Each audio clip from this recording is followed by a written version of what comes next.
Indonesia pemegang saklar utama dunia. Para eksekutif perusahaan teknologi raksasa berlomba membangun infrastruktur artificial intelligence. Saudara, di era teknologi canggih dewasa ini dan maraknya AI, tentu saja berbagai macam bahan baku, terutama di wilayah Negara Kesatuan Republik Indonesia, sangatlah masif. Bahkan bahan-bahan galian tambang yang termahal pun ada di Indonesia. Karena itu mulai hari ini akan makin dijaga oleh seluruh anak bangsa, dan terutama sebagai jagoan kita, Presiden Prabowo Subianto sebagai pelindung Negara Kesatuan Republik Indonesia. Karena itu, saudara, mari kita ikuti hingga akhir agar tak gagal paham.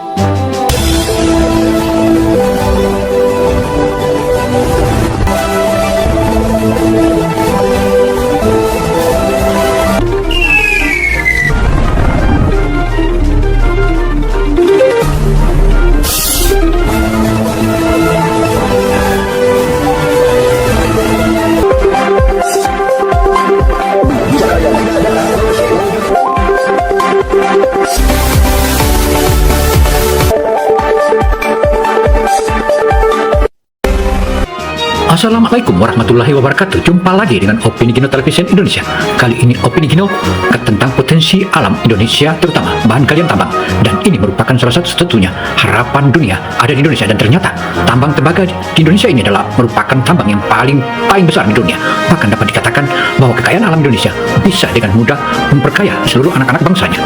Mari kita saksikan. Artificial intelligence atau kecerdasan buatan. Di Eropa dan Tiongkok, jutaan mobil listrik diproduksi setiap bulannya.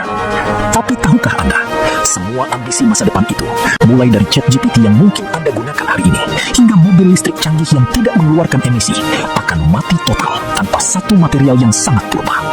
Material itu adalah tembaga. Saudara, bahan galian tambang di Indonesia, terutama tembaga, sangat berpotensi untuk membawa kemakmuran bagi seluruh anak bangsa Indonesia. Jika chip silikon adalah otak dari revolusi teknologi hari ini, maka tembaga adalah urat nadi dan darahnya. Indonesia, negara dengan salah satu cadangan tembaga terbesar di bumi, terjebak menjadi kuli bagi pabrik-pabrik raksasa di negara maju. Kita mengeruk bumi Papua dan mengirim jutaan ton lumpur konsentrat tembaga ke Jepang, ke Eropa, ke Tiongkok. Mereka memurnikannya. Mereka mengambil emas dan peraknya. Mereka mendapatkan nilai tambahnya. Kita hanya gigit jari menerima recehan dari sistem yang tidak adil ini. Tapi itu dulu. Hari ini, narasi itu telah kita hancurkan. Indonesia kini tidak lagi mengirim lumpur.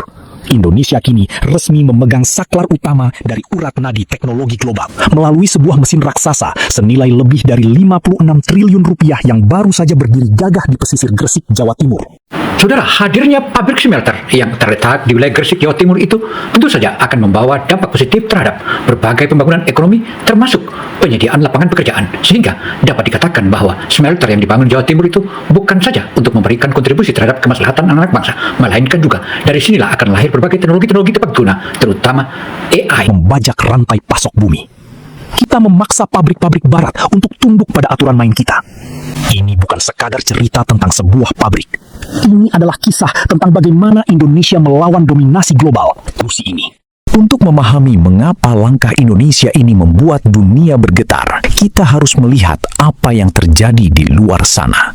Para analis ekonomi menyebut fenomena saat ini sebagai super siklus tembaga. Dunia butuh tembaga dalam jumlah yang belum pernah tercatat dalam sejarah peradaban manusia. Permintaan tembaga global diproyeksikan melonjak dari 28 juta metrik ton saat ini jadi 42 juta metrik ton pada tahun 2040. Di mana asal ledakan permintaan ini? Pertama, transisi energi. Sebuah mobil listrik membutuhkan sekitar 83 kg tembaga. Itu 4 kali lipat lebih banyak dibandingkan mobil bensin biasa yang Anda pakai sehari-hari. Namun, ada monster baru yang dahaganya jauh lebih mengerikan, infrastruktur AI. Data center atau pusat data raksasa untuk melatih AI tidak bisa dibangun dengan kabel biasa. Jika pusat data konvensional membutuhkan hingga 15.000 ton tembaga, fasilitas AI generasi terbaru bisa menyedot hingga 50.000 ton tembaga hanya untuk satu lokasi saja. Lembah Silikon sedang membangun belasan, bahkan puluhan fasilitas raksasa semacam ini. Apa yang telah barusan dipaparkan tentang teknologi tepat guna tersebut merupakan salah satu kebutuhan bagi bangsa Indonesia dan merupakan teknologi buatan di bidang IT. Hal ini tentu saja kehadiran berbagai tambang, terutama tambang tembaga di Indonesia, merupakan berkontribusi langsung dengan keadaan ekonomi pembangunan Negara Kesatuan Republik Indonesia. Di tengah dahaga absolut ini, dunia menoleh ke negara-negara produsen tembaga. Dan mereka menemukan sebuah kejutan besar di Asia Tenggara. Mari kita putar waktu sebentar ke belakang. Mengapa kita butuh revolusi ini? Karena selama puluhan tahun, sistem perdagangan komoditas global telah merampok kita secara legal. Dulu, kita mengekspor konsentrat lumpur tembaga. Pada tahun 2023 saja, kita mengekspor hampir 3 juta metrik ton konsentrat senilai lebih dari 8 miliar dolar AS ke Jepang, Tiongkok, hingga Spanyol. Dalam bisnis ini, ada sistem yang disebut TCRC atau Treatment and Refining Charges. Sederhananya, kita membayar pabrik asing untuk melebur tanah kita. Yang lebih menyakitkan, lumpur dari perut bumi Papua itu bukan cuma berisi tembaga. Di dalamnya ada harta karun terselubung, emas, perak, dan logam mulia lainnya. Saat kita mengekspor lumpur itu, pabrik asing di Jepang atau Eropa mengekstrak emas dan peraknya. Mengantuk, pemerintah Indonesia akhirnya mengeluarkan ultimatum, larangan ekspor bahan mentah di atas tanah Jawa Timur. Selamat datang di kawasan ekonomi khusus JIIPE di Gresik. Sinilah berdiri smelter Manyar milik PT Freeport Indonesia.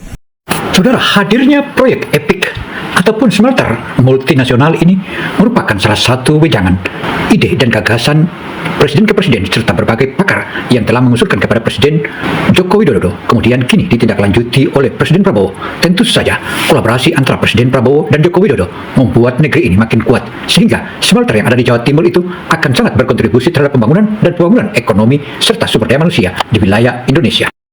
Pabrik raksasa ini dibangun dengan injeksi modal lebih dari 3 miliar dolar AS atau setara dengan 56 triliun rupiah. Berdiri di atas lahan 100 hektar yang menancapkan ribuan tiang panjang ke pesisir laut.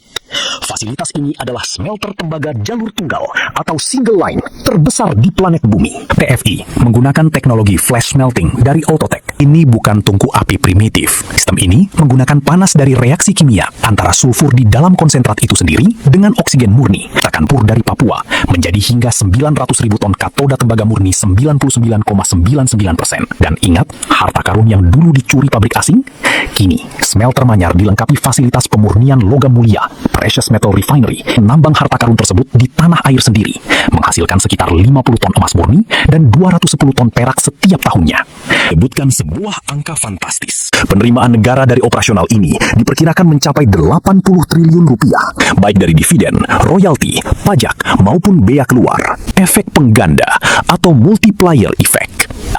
Katoda tembaga produksi PT Freeport kini ditargetkan untuk diserap oleh PT Pindad, perusahaan senjata negara kita. Pindad akan mengolah tembaga murni ini menjadi selongsong peluru berkualitas militer dan produk kuningan. Arsitektur pertahanan kita kini mandiri dari hulu ke hilir. Saudara, kehadiran berbagai macam fasilitas yang saat ini untuk mendukung serta menjadi proyek-proyek hilirisasi dan memberi smelter terhadap berbagai tambang-tambang penting atau tambang-tambang yang ada di Negara Kesatuan Republik Indonesia, bahkan tanah jarang pun di sini bisa dapat dilakukan pemurnian, hingga hal-hal lain pun termasuk itu merupakan salah satu bantuan guna utuhnya Negara Kesatuan Republik Indonesia menuju tahun Indonesia Emas 2045 mendatang. Sementara itu, sisa lumpur anoda dari smelter yang penuh emas dan perak diserahkan ke PT Aneka Tambang, Antam. Antam memurnikannya menjadi batangan emas yang memperkuat cadangan devisa kita. Bahkan, limbah dari pabrik ini pun menjadi berkah. Jutaan ton asam sulfat dan perak tembaga atau copper slag yang biasanya memusingkan ahli lingkungan langsung diserap oleh pabrik pupuk Petrokimia Gresik dan Semen Indonesia, yang lokasinya berdekatan. Saudara, ide brilian tentang hadirnya smelter tentu saja bukan saja memurnikan bahan-bahan tambang lainnya ataupun tambang nikel, tembaga, dan juga baja, bahkan tambang emas pun kini bisa dilakukan pemurnian di wilayah smelter yang saat ini menjadi bagian dari milik negara. Artinya antara PT Freeport dan Negara Kesatuan Republik Indonesia itu sudah imbang sahamnya. Bahkan dapat dipastikan bahwa PT Freeport kini mayoritas atau pemilik sahamnya adalah Negara Kesatuan Republik Indonesia. sebuah ekosistem ekonomi sirkular yang sempurna. Belum lagi ratusan ribu lapangan kerja dan ratusan UMKM lokal di Jawa Timur yang ikut hidup dari denyut nadi raksasa ini. Jawa Timur kini sah menjadi kutub industrialisasi termaju. Bagaimana tanggapan dunia atas langkah agresif Indonesia ini? Peru. Selama puluhan tahun, Chile adalah raja absolut, memproduksi sekitar 5,3 juta ton tembaga. Peru menyusul di belakangnya. Merekalah yang mendikte pabrik-pabrik di Tiongkok dan Amerika. Namun, supremasi mereka sedang runtuh oleh alam itu sendiri. Tambang-tambang di Chile saat ini menderita penurunan kualitas kadar biji secara drastis. Mereka harus menggali tanah lebih banyak, mengerahkan alat berat lebih boros, hanya untuk mendapatkan sedikit tembaga. Di gurun Atacama, mereka kekurangan air parah, hingga harus memompa air laut mahal dari fasilitas desalinasi. Operasional mereka mandek. Lalu muncullah Indonesia. Berbeda dengan Chili atau Peru yang masih terjebak mengekspor barang mentah, Indonesia memaksa masuk ke liga atas dengan larangan ekspor total. Walaupun cadangan tembaga kita bukan yang nomor satu di dunia, strategi hilirisasi paksa ini membuat kita mengontrol nilai tambah barang jadinya. Cengkeraman geopolitik Indonesia ini memaksa Amerika Serikat untuk bertekuk lutut di meja perundingan. Amerika Serikat punya masalah besar. Mereka konsumen tembaga terbesar kedua di dunia, tapi kapasitas smelter mereka sangat menyedihkan. Hanya 2 yang tersisa, dan nyaris tidak ada yang mau membangun smelter baru di AS karena biayanya terlalu mahal. Padahal, mereka sedang berlomba membangun infrastruktur artificial intelligence raksasa. Mereka butuh katoda tembaga. Merespons krisis ini, pada Juli 2025, Presiden AS Donald Trump yang proteksionis memicu perang dagang. Ia mengumumkan tarif impor mencekik sebesar 50% untuk produk turunan tembaga yang masuk ke AS. Saudara, berbagai informasi yang kita telah menyaksikan tentu saja merupakan satu hal dan bagian dari kontribusi para pakar-pakar, dan terutama adanya berbagai macam teknologi yang lahir tentu saja membutuhkan bahan-bahan tertentu ataupun sebagaimana tambang emas, tembaga, juga perak. Ini semua merupakan salah satu alat pengantar listrik yang baik, sehingga jika kita menciptakan chip dan pabrik chip di Indonesia, itu akan sangat-sangat memudahkan berbagai anak-anak bangsa. Diplomasi tingkat tinggi yang sangat cerdik. Melalui intervensi langsung dari Presiden Prabowo Subianto, Indonesia menggunakan tembaga sebagai senjata tawar atau bargaining chip utama. Hasilnya, Amerika menyerah pada realitas. Terciptalah Fakta Perdagangan Timbal Balik Amerika Serikat Indonesia. Pemerintah AS terpaksa melucuti tarif 50% itu secara drastis, menjadi hanya 19% untuk Amerika. Yang kita kirim dengan tarif rendah adalah produk jadi dan setengah jadi dari smelter kita. Lembah silikon berhasil dijepit. Raksasa Barat didikte oleh kebijakan Jakarta. Saudara, apa yang barusan dipaparkan itu merupakan salah satu kontribusi guna memberikan edukasi serta memberikan informasi kepada seluruh publik Indonesia. Namun, saudara-saudara, tidak ada revolusi tanpa darah dan air mata. Arsitektur industri raksasa ini diuji hingga ke batas maksimalnya melalui rentetan krisis yang nyaris menghancurkan segalanya.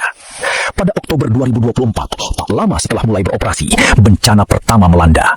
Sebuah kebakaran hebat melahap fasilitas asam sulfat di smelter Manyar. Pabrik terpaksa dimatikan total. Reaksi manajemen sungguh luar biasa. Lebih dari 2.000 pekerja dikerahkan siang dan malam. Mesin dan suku cadang ratusan ton diterbangkan secara darurat membelah udara global menggunakan pesawat kargo raksasa Boeing 747 dan Antonov AN-124. Kerja keras epik ini berhasil menghidupkan kembali smelter tersebut pada Mei 2025, sebulan lebih cepat dari target. Namun kelegaan itu hanya berumur jagung. 5 bulan kemudian, pada September 2025, krisis maut menghantam bagian hulu. Tambang dihentikan seketika. Ini adalah mimpi buruk. Tanpa suplai lumpur dari Papua, smelter Manyar senilai 56 triliun rupiah di Gresik terancam mati kelaparan bahan baku. Pemerintah bahkan memperkirakan smelter akan kembali mati total di akhir Oktober 2025. Tetapi, kelenturan industri nasional diuji di sini. Freeport bermanuver cepat. Mereka merealokasi stok tersisa, bernegosiasi silang dengan perusahaan tambang nasional lain seperti Aman Mineral, dan menata ulang produksi tambang yang masih aman seperti area Big Gosan. Hingga pertengahan 2026, produksi perlahan merambat naik mencapai 50% dari kondisi normal. Saudara, berbagai kontribusi tentang apa yang telah dipaparkan itu merupakan salah satu gambaran bahwa Indonesia ke depan negara raksasa kedua atau ketiga di dunia. Di tengah duka dan krisis, target raksasa tetap dicanangkan.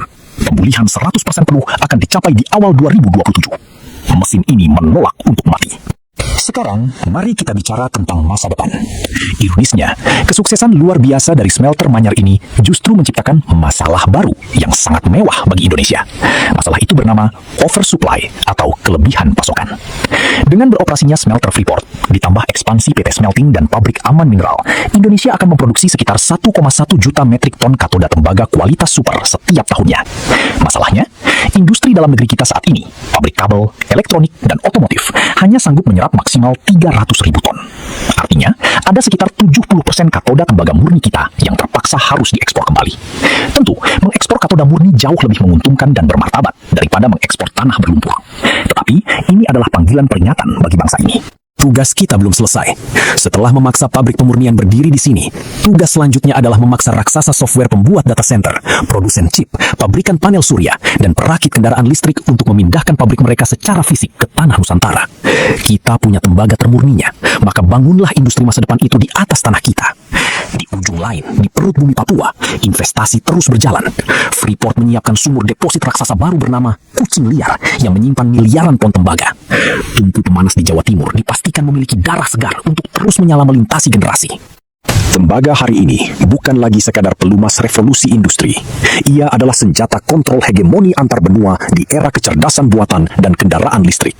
Langkah berani yang diambil Indonesia dengan menanamkan 56 triliun rupiah ke dalam mesin fisik smelter Manyar adalah sebuah proklamasi kepada dunia bahwa kita bukan lagi bangsa yang bisa didikte oleh kapitalis perakit barat, bahwa kita bukan sekadar penyuplai cadangan darurat. Melalui arsitektur fasilitas rute tunggal terbesar dunia di Gresik yang merangkul Pindad dan Antam dalam ekosistem BUMN yang kuat, rantai pelarian kekayaan bangsa kita telah diputus selamanya. Saudara, berbagai informasi atau beberapa analisis kita telah mendengarkan dengan seksama. Bahkan, tentu saja, sebagai anak bangsa, kita patut berbangga dan teruslah menyatu dengan pemerintahan dan hendaknya dukunglah pemerintahan terutama bagaimana mendukung MBG atau makan gizi bergratis ini merupakan salah satu kontribusi negara terhadap seluruh anak-anak bangsa. Jika saja masih ada oknum-oknum yang menghambat atau menghalangi MBG, tentu saja itu bagian dari antek asing. Seperti Chili tersandung masalah iklim, Indonesia melangkah dengan regulasi pelarangan ekspor yang mematikan, yang pada akhirnya sanggup menekan administrasi Amerika Serikat untuk mengubah tarif perangnya. Jawa Timur hari ini, dengan nyala api dari tungku peleburan koridor industrinya, bukanlah pelayan bagi poros industri asing. Indonesia kini adalah epicentrum sang pemegang monopoli. Kita memutar saklar kelangsungan operasi server AI dan mobil listrik masa depan di seluruh dunia. Rantai pasok bumi itu telah resmi kita bajak. Dan arah masa depan teknologi global kini bergantung pada kedaulatan tanah ini. Demikianlah paparan opini Gino Television Indonesia. Semoga informasi yang kami sajikan ini memberikan manfaat. Karena tentu saja hasil-hasil bumi Indonesia sudah sepantasnya dijaga. Karena itu, kehadiran Presiden Prabowo sebagai penjaga Negara Kesatuan Republik Indonesia tentu saja akan mengamankan semua kekayaan alam Indonesia.